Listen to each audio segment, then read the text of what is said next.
Hello everybody and welcome back to the Diamond H. Today's video is on my IgniteAttachments compact tractor grapple that's 60 inches wide. I haven't really made a video of the camera angle behind the grapple showing it's in operation, so I thought I would take some excerpts, video excerpts from a previous video on cutting down some trees.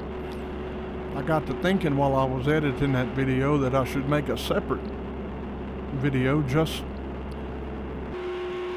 for the fact of the camera angle being behind the grapple, so you can see it in close operation.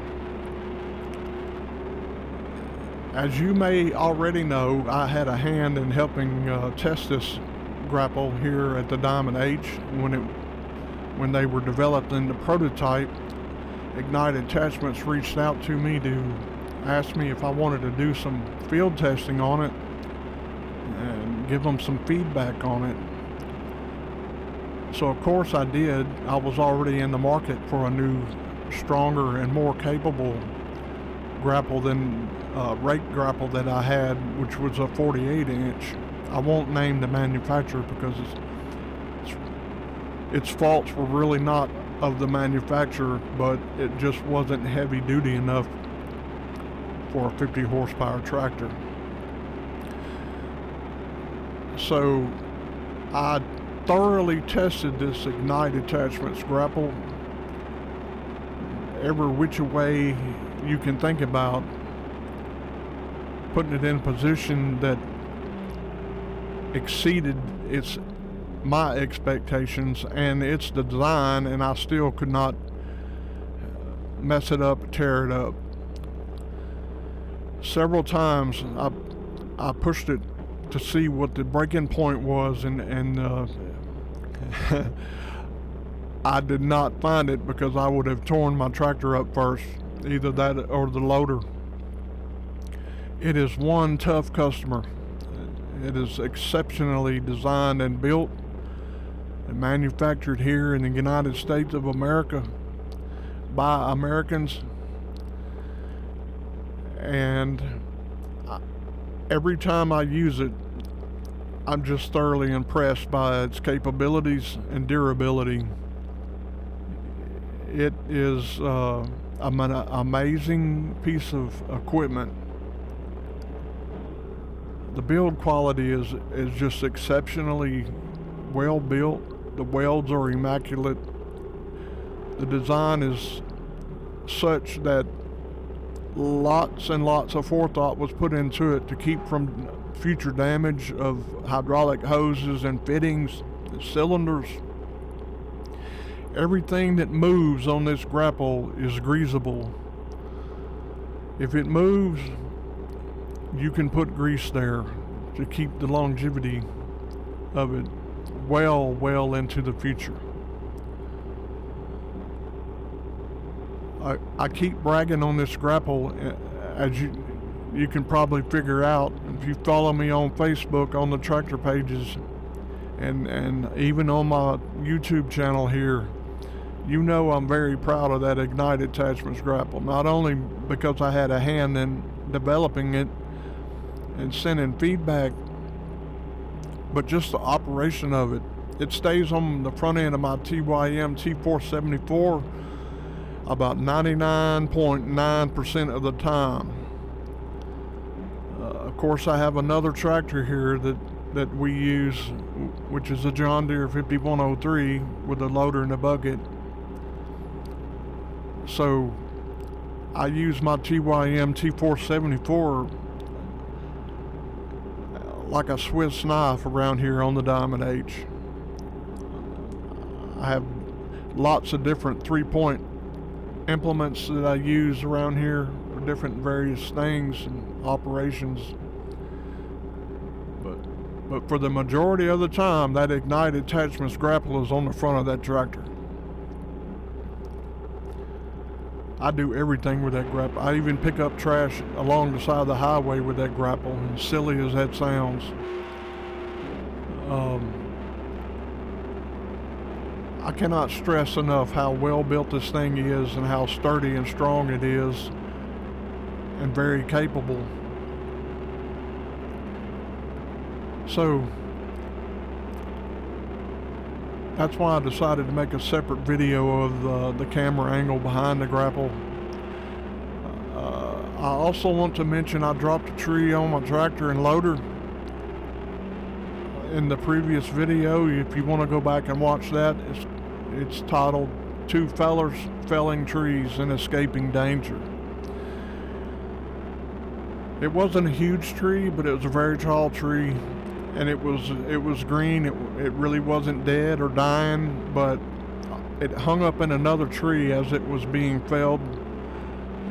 And I came up behind it with my tractor and pushed it with my Grapple to push it on away from the other tree, and the top of it snapped out and came backwards and landed on my tractor.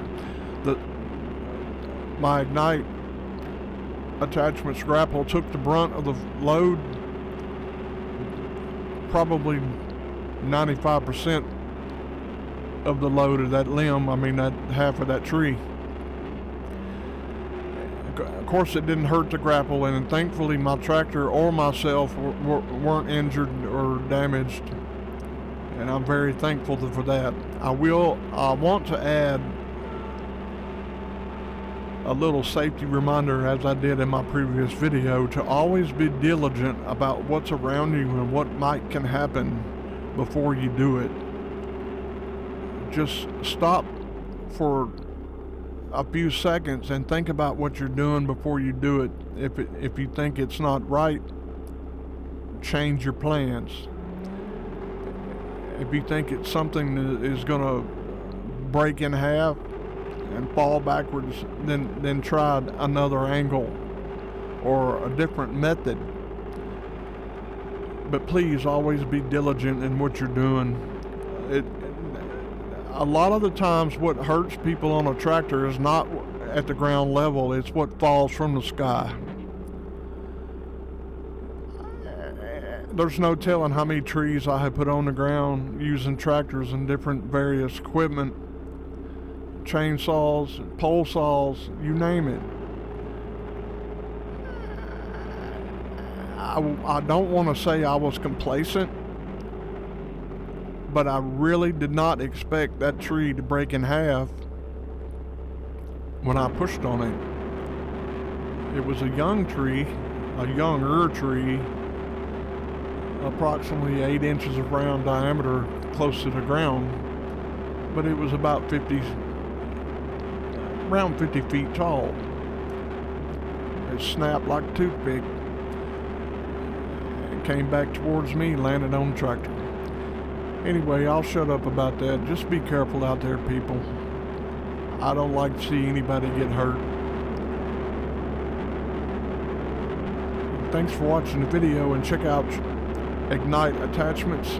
I don't exactly remember the website address, but I have posted it in the description.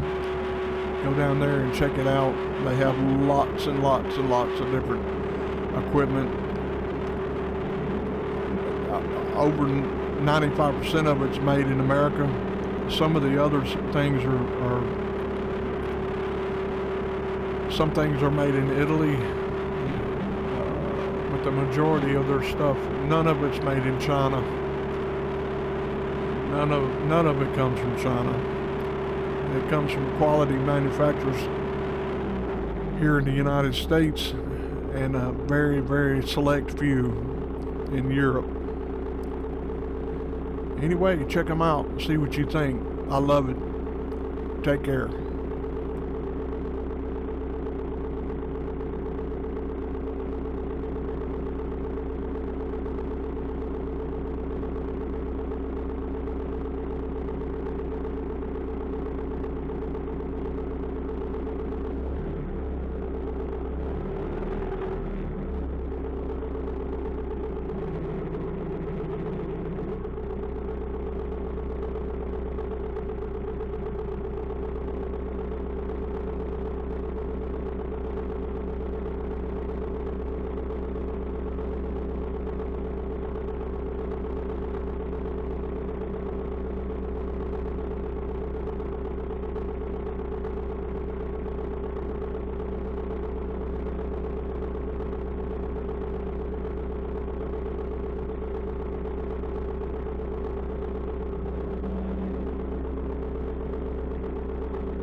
If you're wondering what I'm doing right here, and being so rough or going so fast, I'm basically checking all the functions of my grapple and loader after that tree fell on it, just to make sure everything was working as it should be.